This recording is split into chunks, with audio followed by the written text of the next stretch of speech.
momento hoje não entra em campo. É difícil, como você falou, achar um motivo, né? A realidade é que nosso ano vem sendo um ano difícil, conturbado. Começou o ano com 4 títulos perdidos. E o time, a partir desse momento, né, nunca teve a confiança e a consistência que teve ano passado. O time nunca chegou a ser um time sólido ainda, né? Um time regular. Mas hoje foi uma derrota assim, totalmente justa.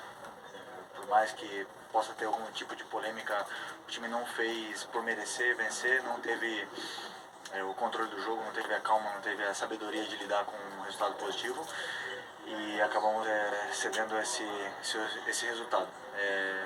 Dói, temos que assumir, afrontar, aceitar todas as críticas que venham. São críticas com certeza justas que vão vir nesse momento, escutá-las, crescer com elas e daqui para frente nos recompor e tentar em busca dessa confiança que a gente perdeu. Porque realmente a gente perdeu essa confiança desse time tão poderoso que é o Flamengo, né? Me chama a atenção essas palavras do Felipe Luiz, dizendo que o time nunca teve a solidez nessa temporada que teve na temporada passada. E aí eu não tenho como deixar de lembrar que o Flamengo demitiu o técnico Dorival Júnior no final do ano passado. O Flamengo, tudo que está acontecendo, para o time ter solidez, estou de novo me baseando nas palavras do Felipe Luiz depois do jogo. Para o time ter solidez, precisa de muita coisa, de organização, de investimento. O Flamengo tem muito investimento, mas precisa de entrosamento, continuidade de trabalho, corrigir erros quando eles acontecem. O Flamengo terminou a temporada como campeão da Libertadores e da Copa do Brasil. E, na minha opinião, por causa de uma enorme soberba, demitiu o seu técnico Dorival Júnior. Está pagando até hoje por isso. Tá? E não vou dizer todos, não vou generalizar, mas muito torcedor do Flamengo, que hoje está cornetando a diretoria porque demitiu o Dorival Júnior, ficou pedindo a cabeça do Dorival Júnior. Quando perdeu o jogo pro Avaí, quando poupou titulares, tirou titulares de jogo do Brasileiro, pensando nas Copas, ou já com o título da Libertadores, ficaram pedindo para trocar de técnico. Agora aguentem. Rafael Prats. Abel, assim, poucas vezes se viu um domínio de uma equipe sobre a outra com uma diferença de jogadores como tem Olímpia e Flamengo, né? Com jogadores inferiores.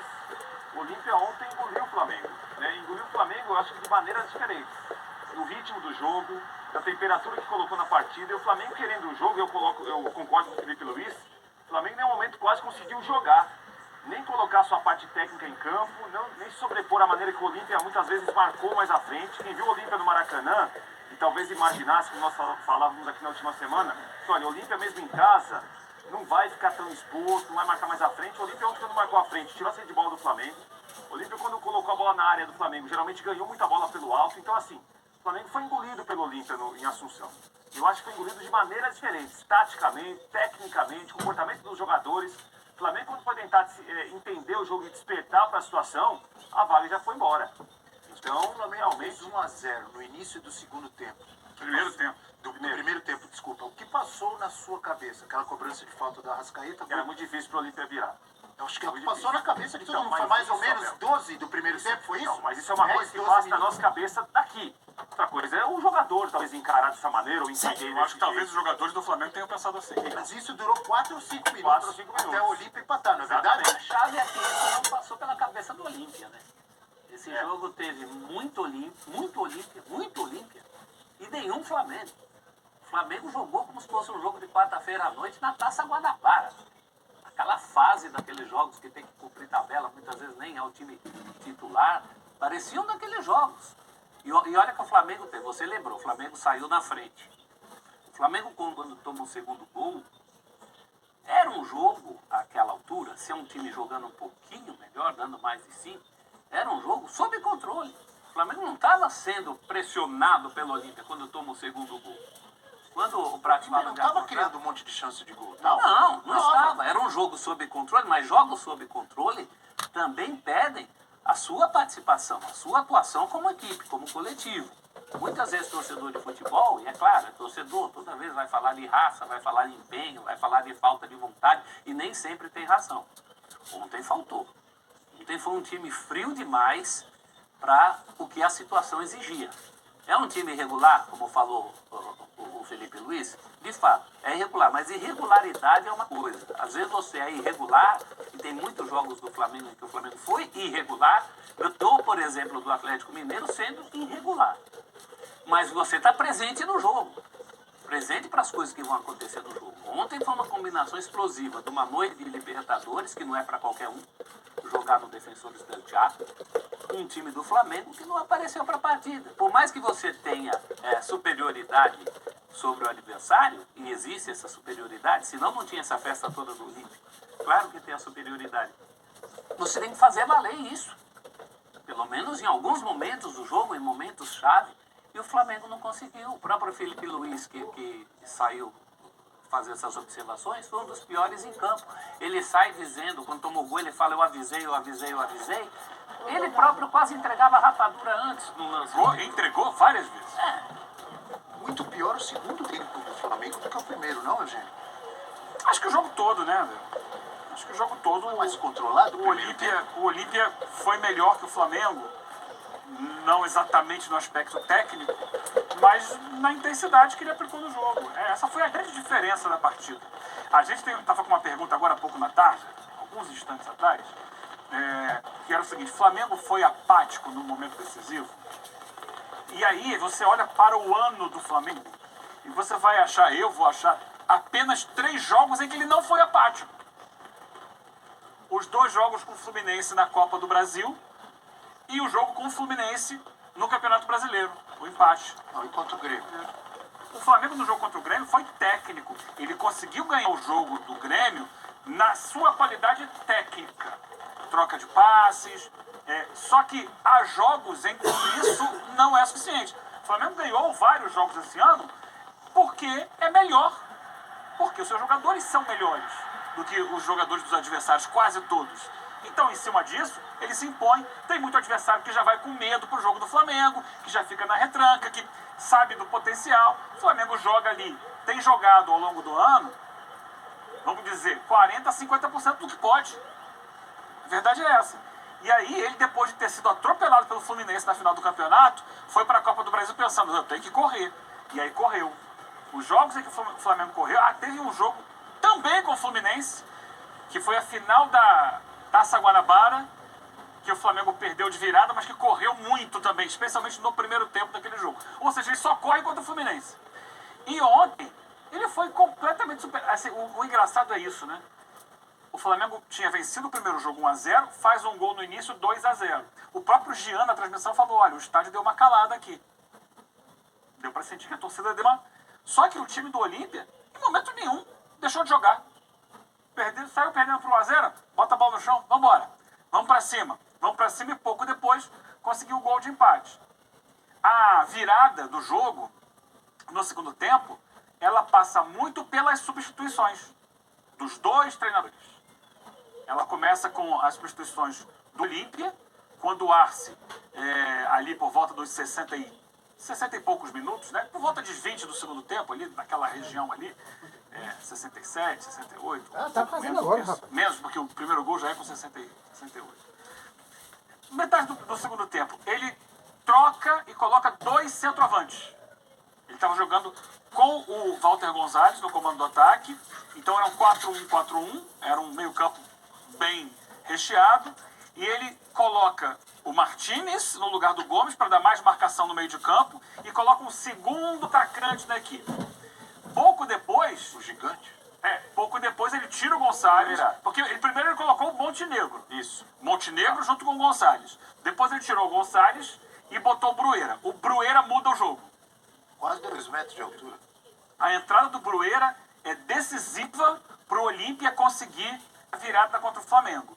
Ele, com a presença física dele e com a movimentação maior do que a dos outros 2 atacantes que estavam jogando antes, ele volta para buscar jogo, ele vai brigar bola, brigar por bolas teoricamente perdidas, que geram escanteios, e ele faz o gol, né? Faz o terceiro gol, o gol que dá a classificação sem precisar de escanteios ao Olímpia. Enquanto isso, o Flamengo tira o Everton Ribeiro para botar o Vitor Hugo, que é quem sobe da bola com o Brueira e não ganha, no alto. E será que deveria ser o Vitor Hugo a subir para disputar com o principal atacante do time adversário, e os zagueiros do Flamengo, Fabrício Bruno e Davi Luiz? Será que naquela hora da preparação para o escanteio não deveriam ter... Dá licença, eu fico colado nele aqui, ficou com o menino, que não, mais uma vez não entrou bem no jogo. Demorou para tirar para colocar o Ayrton Lucas também? Demorou para colocar o Ayrton Lucas. Acho que o Ayrton Lucas saiu sentindo alguma coisa domingo no jogo com o Cuiabá. Ele é substituído no intervalo. Me parece que ele não estava nas condições físicas ideais. Porque se tivesse, foi um erro escalar o Felipe Luiz. Porque tá claro que o Felipe Luiz, hoje em dia, é um jogador que só vai agregar em duas situações. Ou como um terceiro zagueiro, tendo o ala que volte para ajudar na marcação, ou então jogando no meio campo. Para lateral, numa linha de 4, não dá mais para ele. Ele não tem velocidade. Ele não consegue correr. Qualquer time lança uma bola em profundidade nas costas dele, o lateral ou o ponto adversário vai chegar na frente dele. Quase todas, hein? E aí no corpo, no embate físico, aí não só ele, o Flamengo perdeu várias divididas, ele também foi frágil. Você deu o gancho agora.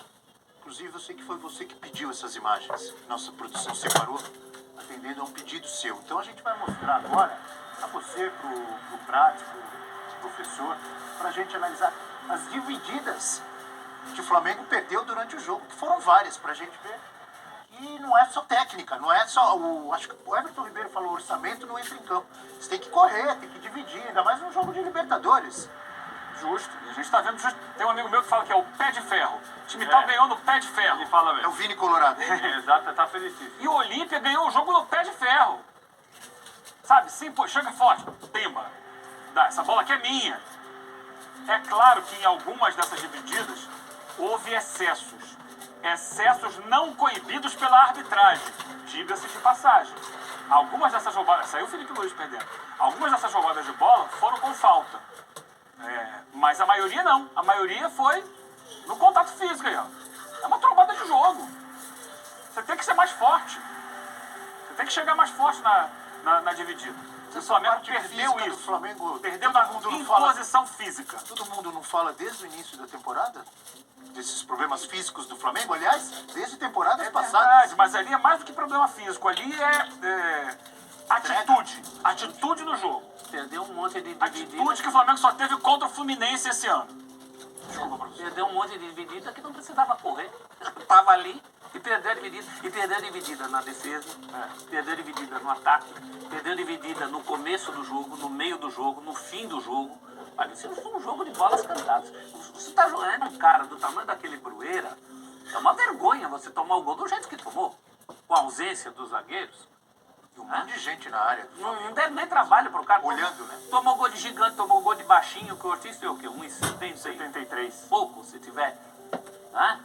Tomou 3 gols de cabeça no mesmo jogo. Um jogo de bolas cantadas. Não pode reclamar eu sei que depois o Gabigol saiu reclamando de arbitragem. Nós vamos falar mais pra frente. Não pode, né? Isso não justifica. Eu acho A que gente assim, vai falar a de arbitragem, viu, professor? foi condescendente em vários desses lances, mas não é justificativa. O Flamengo não se impôs. Foi a mesma arbitragem que no jogo do Maracanã não deu pênalti, que o seu Davi Luiz faz assim, com a mão. Pra mim aquilo não foi pênalti também, mas é uma outra história. Agora, lembrar sobre o Olímpia. Um pouquinho rapidamente aqui de história da Libertadores. A primeira final de Libertadores foi aí no Defensor del Chaco, 1960. Já tinha o Olímpia. Vitória do Peñarol sobre o Olímpia. O Peñarol foi lá, não se intimidou e ganhou o jogo. Ganhou, foi campeão. Não recebeu a taça. A torcida não deixou receber a taça. Foi uma chuva de laranjas. Na época eles vendiam laranja. O pessoal ficava com a laranja, chupando laranja durante o jogo ali e tal. Foi uma chuva de laranjas, eles arremessavam tudo no campo. E o Peñarol teve que sair correndo, campeão da Libertadores, não recebeu o troféu. Foi receber o troféu depois no hotel, porque a torcida não deixou. Então, assim, é do estádio, desde sempre, desde a primeira Libertadores, jogar ali é muito hostil para qualquer adversário. Agora eu vou falar de um outro exemplo, do jogo que eu comentei em 2020, na pandemia, não tinha torcida no estádio. Tudo bem, o adversário é menor. Olímpia e Deportivo Táchira, última rodada da fase de grupos. O Olímpia entrou para aquele jogo precisando ganhar por 4 gols de diferença. É difícil, né? Ganhar por 4 gols de diferença, mesmo que seja o Deportivo Táchira, ele tinha sido goleado pelo Táchira na Venezuela. O Olímpia fez 3-0, tomou um gol. Fez 4-1, tomou outro gol. No final, 6-2 Olímpia. Último gol, Richard Ortiz. São gigante. Esse é o Ele verdadeiro fez gigante da 6-2 classificação. em 2020. Gigante da classificação. O time ganhou por 6-2, um jogo que parecia impossível. Ou seja, esses caras têm, quando jogam em casa, especialmente, uma arma de superação. O que faltou justamente ao Flamengo ontem, alma. O nome do estádio de Assunção do Defensor é Chaco. O Chaco é uma região que tem uma guerra envolvendo Paraguai e Bolívia, né? Então são os defensores del Chaco, aqueles que deram Isso a vida. ajuda, é maravilhoso, mas não vamos supervalorizar. Tem que jogar bola. Senão o Olímpia era Se campeão o todo Flamengo ano. tivesse... Mas estamos valorizando justamente o que o Flamengo não teve. Aí E o eu- Olímpia teve de sobra. Aí eu tô contigo. Tem aí que eu opor concordo. resistência. O Flamengo não opôs resistência. Achou que podia ganhar essa classificação na hora que quisesse. E sabe quem nós vamos ouvir daqui a pouco? Quem nós vamos ouvir? Chique Arce. Ah, esse... História como jogador de futebol, pelo Arce. Grêmio, pelo Palmeiras, Ele é pela seleção paraguaia. Aliás, ele cruzava a bola como ninguém. Eu acho que ele deu um cursinho de cruzamento lá no Olímpia. Ele deve ter dado aula, é pra cruzar assim, ó. Ele Eu deu vou um cursinho fazer. de cruzamento. O jogo dele como treinador do Olímpia, né? Ele falou assim, vamos muito pensar mais mais nada. organização. Como é que cruza? Como é que bate na bola? Ele pegou os caras do Olímpia e ensinou a Cruzar cruzar. em organização. O Olímpia passou há pouco tempo por transfer ban, tem problemas financeiros Não, ainda passa. seríssimos, ainda passa.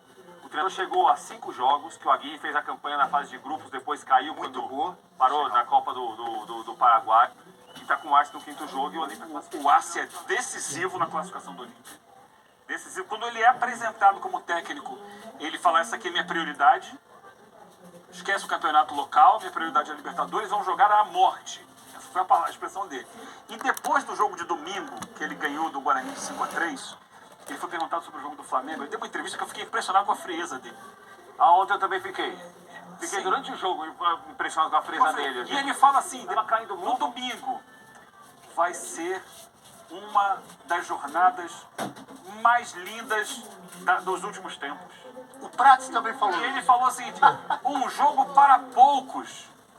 E eu vou ter a alegria de desfrutá-lo. Ele falou isso. Olha, Vamos acompanhar então Chique Arce falando depois do jogo da vitória da classificação do Olímpia. Que vergonha o Flamengo jogando sem vontade. Os caras jogam no Flamengo. Uma torcida de 40 milhões. Estádio lotado em todo o Brasil. Maracanã lotado sempre, recebendo em dia. Tem que correr um pouco mais. Vamos acompanhar o Chique Arce. Los otros cambios sí produjeron bien porque forzamos más el juego. Hubo un momento en donde ellos, porque eso consiguen hacer con todos los equipos a quienes se enfrentan, esconden la pelota y se esconden ellos mismos porque rotan mucho y cada uno de ellos entiende muy bien la función de cada posición. Entonces, allá hicimos otro tipo de plan, diríamos, que fue allá sí casi perfecto. Eso nos dio la posibilidad de dejar abierto, que era lo que queríamos. Y hoy creo que estaba marcado el día, así como decís, no solo para mí, sino que para todos ellos. Como o Arce ensinou ações do Olímpia no campo de ataque contra o Flamengo. Pela esquerda, 20%. Continue, Eugênio. Tem que levantar pra ver também, Abel. ninguém tá enxergando bem nesse programa. 50 e hein? 30. 50% pela direita Nossa visão e tá 30% pelo meio. Foram as divisões aí. E o time do Olímpia atacou muito mais pela direita.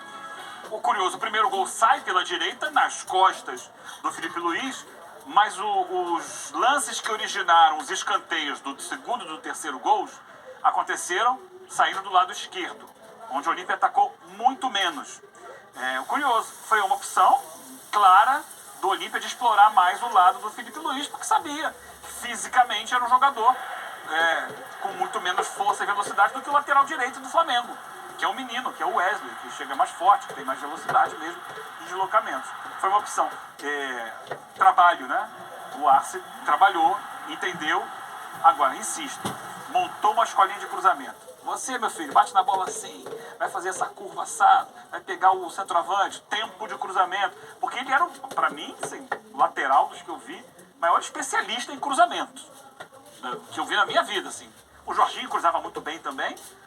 O Paulo Roberto, lateral que jogou no Grêmio, no Vasco, nos anos 80, também cruzava bem. Mas o Arce, pra mim, ninguém cruzava como ele. E o time do Jardel Olímpia... tem que beijar os pés do Arce e do Paulo Nunes pro resto da vida. E essa bola Cansou aérea- de fazer gol no Grêmio. Eu lembrava que ontem, Abel, que na goleada sobre o Guarani no domingo, 5-3 Olímpia, 4 gols foram de cabeça do Olímpia.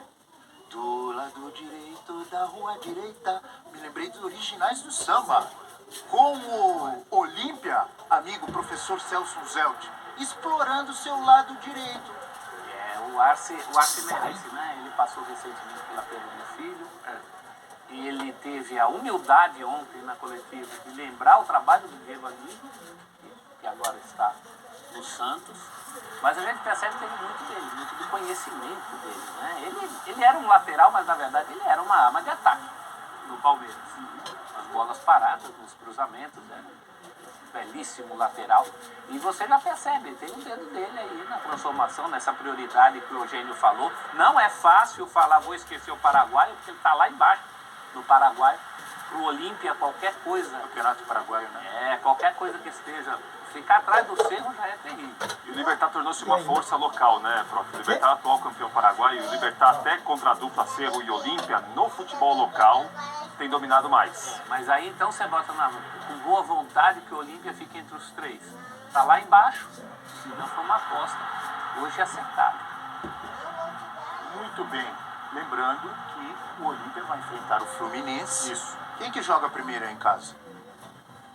Depois a gente checa isso. Confesso que eu tô em dúvida. O Olímpia teve uma pontuação maior.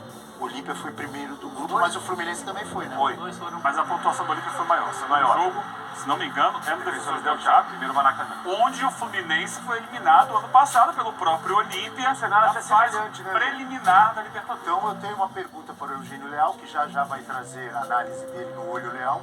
Para você, Eugênio, eu imagino que o Olímpia é favorito. Epa. Porque vai jogar em casa. Sim ou não, Eugênio?